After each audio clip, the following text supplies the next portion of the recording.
Benedicite, tengan mucha paz. Soy el Padre Julio desde el Eremitorio de Maús, de la Iglesia Antigua Diversidad Cristiana, la provincia anglicana de Cristo el Buen Pastor.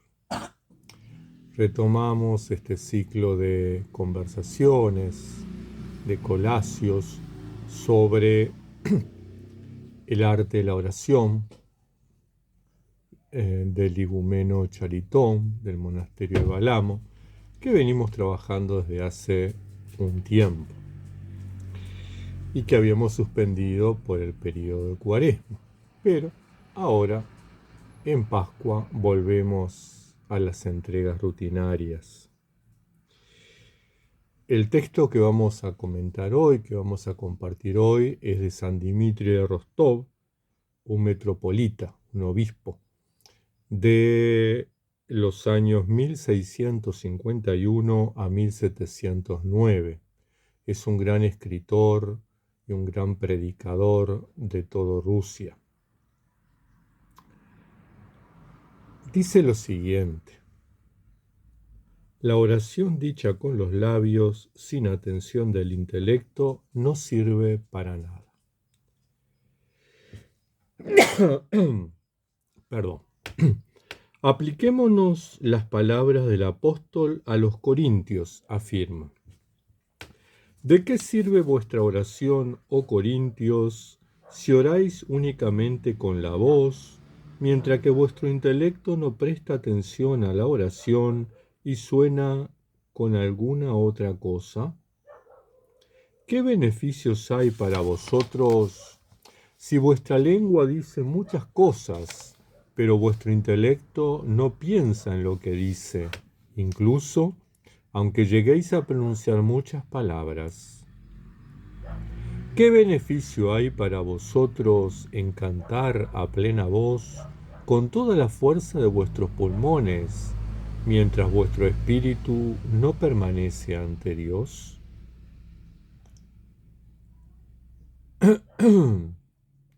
Y no lo ve, sino que vagabundea hacia cualquier otro lugar. Una oración semejante no puede resultar de ningún provecho. No será escuchada por Dios y permanecerá sin dar fruto. Citando a San Cipriano de Cartago, el metropolita dice: nos ha dicho San Cipriano de Cartago, ¿cómo podéis esperar ser escuchados por Dios cuando no os escucháis a vosotros mismos? ¿Cómo podéis esperar que Dios os recuerde cuando no os recordáis a vosotros mismos? Importante, fundamental, estos textos que estamos tratando en el día de hoy. La diferencia entre rezar y orar. En Occidente estamos acostumbrados a rezar, a repetir fórmulas más o menos medianas o largas, como el Padre Nuestro, el Ave María, el Salve Regina, el Credo, el Gloria, en fin. Sin embargo, San Dimitri nos propone que las oraciones, como vamos a ver en el próximo párrafo, sean breves. ¿Por qué?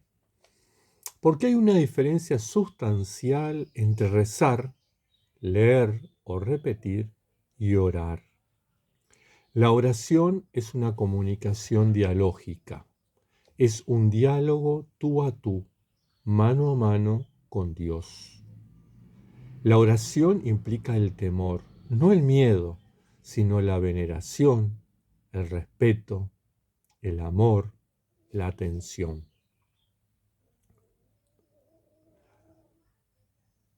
Yo no puedo estar con mi pareja hablando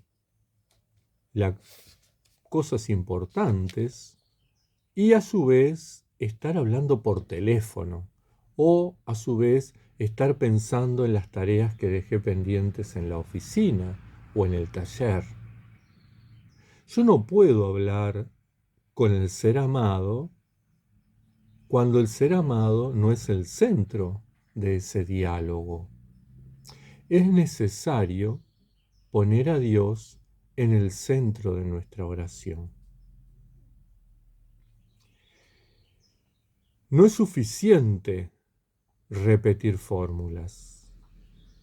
Si las fórmulas que yo repito, las largas oraciones que yo hago, no están centradas, no hacen que yo esté en la presencia de Dios, no generan en mí la adoración, la veneración, la admiración, el respeto, ese sentimiento de poquedad humana frente a la grandeza divina, esa oración no es oración.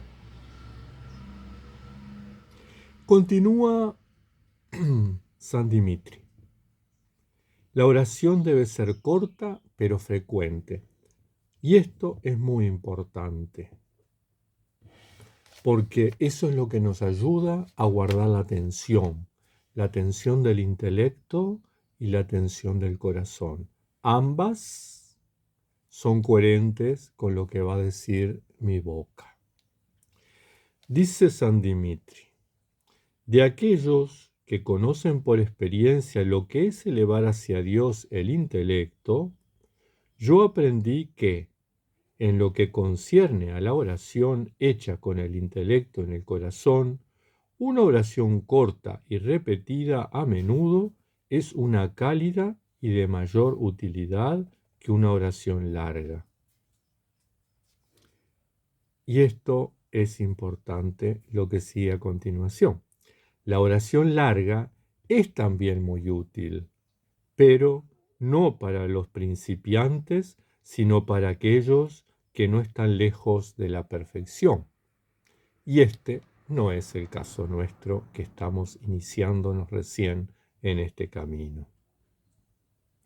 O sea que San Dimitri no descarta una oración larga, una oración sentida, una oración profunda, una oración con muchas palabras, pero entiende que es para personas que ya han transitado un camino en la vida espiritual, que ya han transitado un camino de oración. En cambio, para quienes nos iniciamos, nos recomienda breves y frecuentes. Continúa diciendo, durante las oraciones largas, el intelecto de aquel que todavía no tiene experiencia no puede permanecer largo tiempo ante Dios. Resulta generalmente dominado por su propia debilidad y su inestabilidad y distraído por las cosas exteriores, de modo que el calor del espíritu se enfría rápidamente. Ciertamente nos distraemos. Y si no, remitámonos a nuestra experiencia, ¿verdad? Cuando estamos en el oficio divino, el oficio de vigilias que tiene la duración de 1 hora y media, 2 horas, ¿cuántas veces nos distraemos? ¿Cuántas veces tenemos que centrarnos porque nuestra mente se dispara? Cuando estamos en la Eucaristía, en la Divina Liturgia, en la Santa Misa, en la Santa Cena, como queramos llamarlo, ¿cuántas veces nos distraemos? Una oración semejante, dice, no es una oración, sino solamente una confusión del intelecto a causa de los pensamientos que van y vienen aquí y allá. Es decir, que no hay temor, no hay adoración, no hay veneración, no hay respeto, no hay comunicación dialógica entre el Creador y la criatura.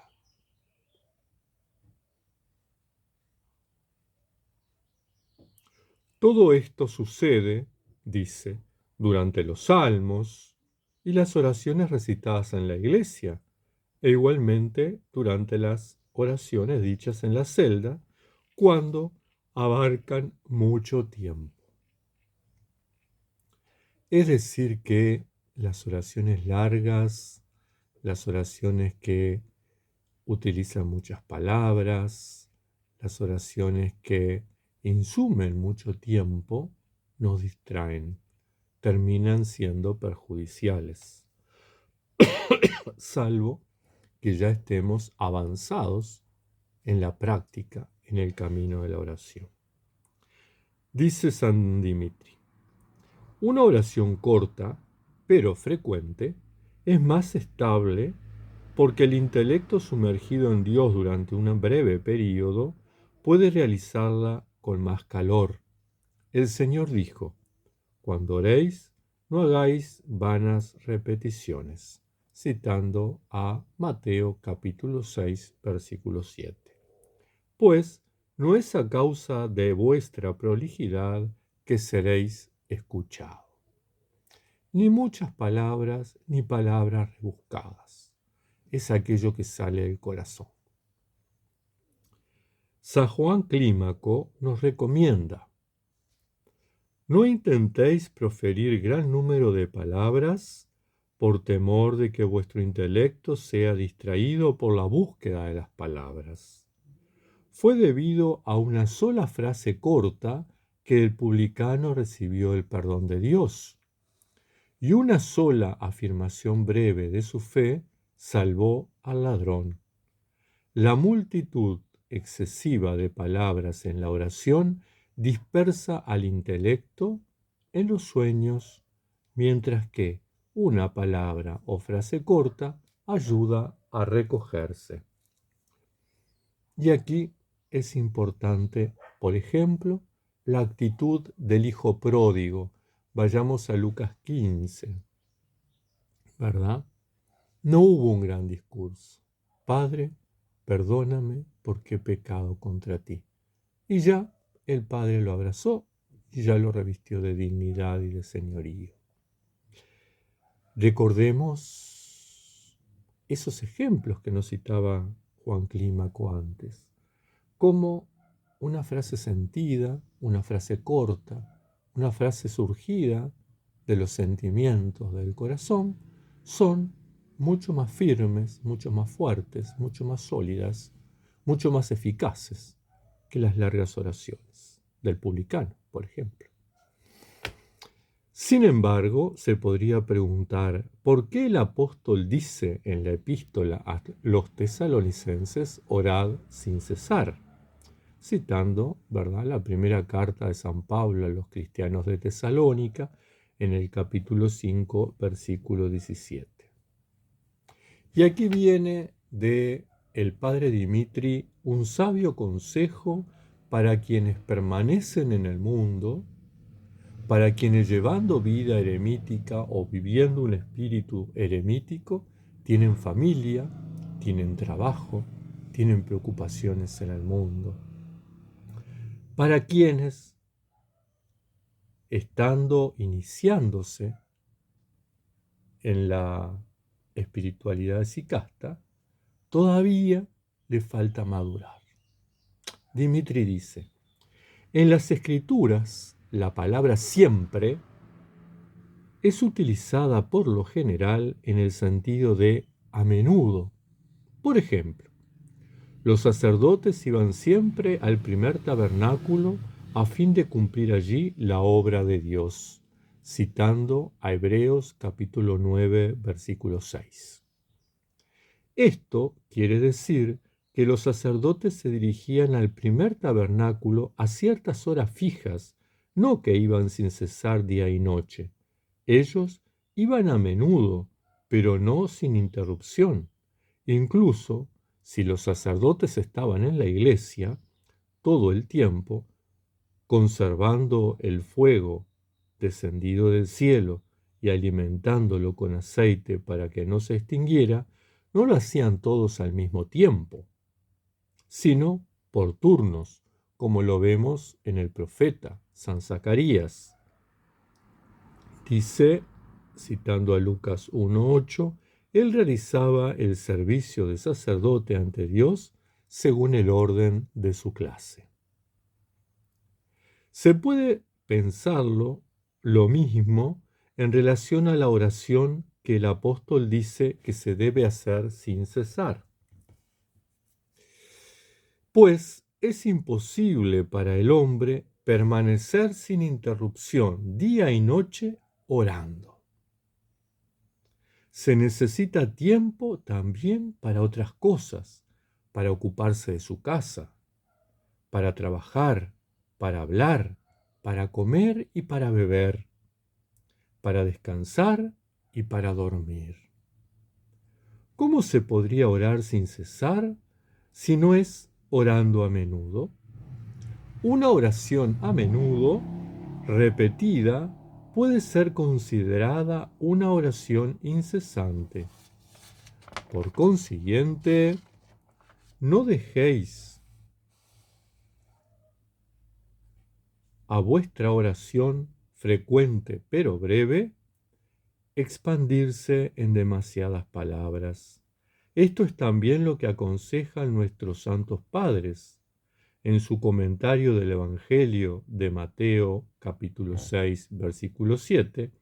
San Teofilacto escribe: no hagáis largas oraciones, pues vale más orar poco y a menudo. San Juan Crisóstomo nos dice en su comentario sobre las epístolas a San Pablo: el que habla demasiado en la oración no ora, sino que se deja llevar por palabras ociosas. San Teofilacto dice también en su interpretación de San Mateo: las palabras superfluas son palabras ociosas. El apóstol dice justamente: prefiero decir 5 palabras que entiendo que 10.000 en una lengua desconocida, citando a la primera carta a los Corintios, capítulo 14, versículo 19. Lo que significa que es mejor para mí orar brevemente, pero con atención, que pronunciar innumerables palabras sin atención, llenando vanamente el aire de ruidos. Y aquí una cosa importante, la segunda etapa de la oración. Entonces, la primera etapa está para los principiantes, para quienes nos iniciamos. Oraciones breves y frecuentes, porque nos es difícil, nos es imposible que nuestro intelecto esté sumergido en nuestro corazón, así de buenas a primera, orando constantemente, viviendo en la presencia de Dios. Entonces, por ejemplo, me levanto, me voy a duchar y digo: Señor, te doy gracias porque tengo agua para bañarme y porque tengo agua caliente, que me descontractura, que me hace sentir bien. Voy a desayunar y hago la señal de la cruz. Señor, esta tarea la pongo en tus manos. Y voy a desayunar y digo: Señor, gracias porque tengo alimento en la mesa. Gracias por quienes trabajaron para que este alimento esté hoy acá. Quienes produjeron el pan, la harina, quienes después cosecharon el trigo, lo llevaron a los molinos, trabajaron en los molinos, lo envasaron, lo vendieron en el supermercado. ¿Cuánta gente por la cual interceder y dar gracias? ¿Cuántas cosas por las cuales dar gracias? Salgo a hacer el ejercicio matutino y doy gracias por lo que veo en el parque, por los horneros construyendo su nido, por los teros cantando, por la diversidad de verdes en el parque, por la brisa suave. Y voy a trabajar en el taller y nuevamente la señal de la cruz. Señor, gracias porque tengo trabajo. Gracias porque puedo trabajar. Gracias porque puedo transformar. Y de esa forma yo voy introduciéndome en esa oración frecuente y breve. Y cada tanto repito: Señor Jesucristo, ten piedad de mí, pecador. Señor Jesucristo, ten piedad de mí, pecador. Señor Jesucristo, ten piedad de mí, pecador. Y sigo con mis tareas. Subo al ómnibus, pago el boleto, me siento. En fin, hacer de nuestra vida muchos momentos de oración breve y frecuente. Pero, en esta segunda etapa, ya iniciados, ya habiendo recorrido un camino, San Dimitri nos dice: existe también otro sentido según el cual puede ser interpretada las palabras del apóstol orad sin cesar. Esto puede ser tomado en el sentido de la oración realizada por el intelecto. Cualquiera sea la ocupación de un hombre, su intelecto puede ser siempre dirigido hacia Dios, y de esta manera él puede orar sin cesar. Comencemos, por consiguiente, ahora, poco a poco, el esfuerzo que es necesario realizar. Comencemos en el nombre del Señor, según la instrucción del apóstol. Lo que hagáis, en palabras o en actos, hacedlo todo en el nombre del Señor Jesús, citando a Colosenses capítulo 3, versículo 17. Y entonces, ahí referirnos a los distintos actos que hacemos en el día, dar gracias por ellos, pero a su vez mantener la oración constante, la oración del corazón, la oración de Jesús.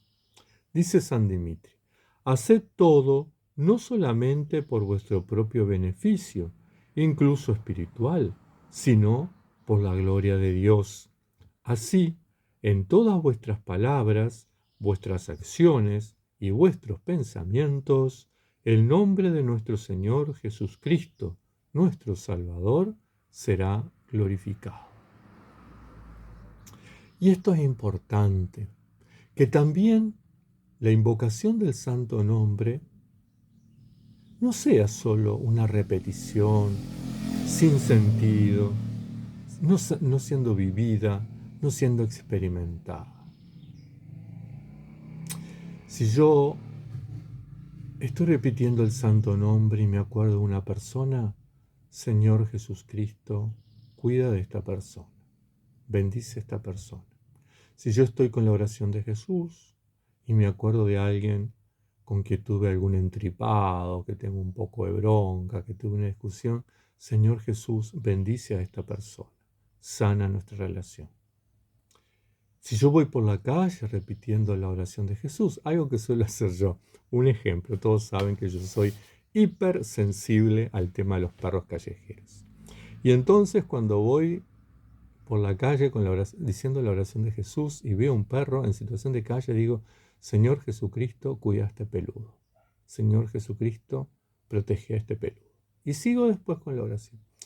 Y eso tiene que ser, la oración tiene que ser encarnada, tiene que hacerse carne. Dice Dimitri: la oración consiste en dirigir hacia Dios el intelecto y los pensamientos. Orar significa permanecer ante Dios mediante el intelecto, mirarlo mentalmente y conversar con Él en el temor y la esperanza. Qué impresionante, ¿verdad? La oración consiste en dirigir hacia Dios el intelecto y el pensamiento. Orar significa permanecer ante Dios mediante el intelecto, mirarlo mentalmente, que no quiere decir imaginarlo, quiere decir estar ante el misterio indecible, ante el origen y fin de todo, que todo lo penetra y todo lo trasciende. Estar nuestra pobre humanidad, nuestra pobre mente, que es incapaz de comprender, de entender y de explicar, estar frente a eso que significa todo, pero no sabemos cómo expresarlo. Ni siquiera podemos intuirlo. Poder despertar esa actitud de Moisés, cubriéndose el rostro y postrándose ante la llama ardiendo, porque no podía entender el misterio que estaba frente a él. Eso es la oración. Eso es mirarlo mentalmente. Eso es conversar con él en el temor y la esperanza, sabiendo que más allá de toda esta grandeza, él sigue siendo el Padre de Lucas 15, el Padre que sale al encuentro, el Padre que abraza, el Padre que dignifica, el Padre que acoge. Hermanas, hermanos, por aquí nos quedamos. Que la Santa Madre de Dios les proteja, les bendiga y les acompañe.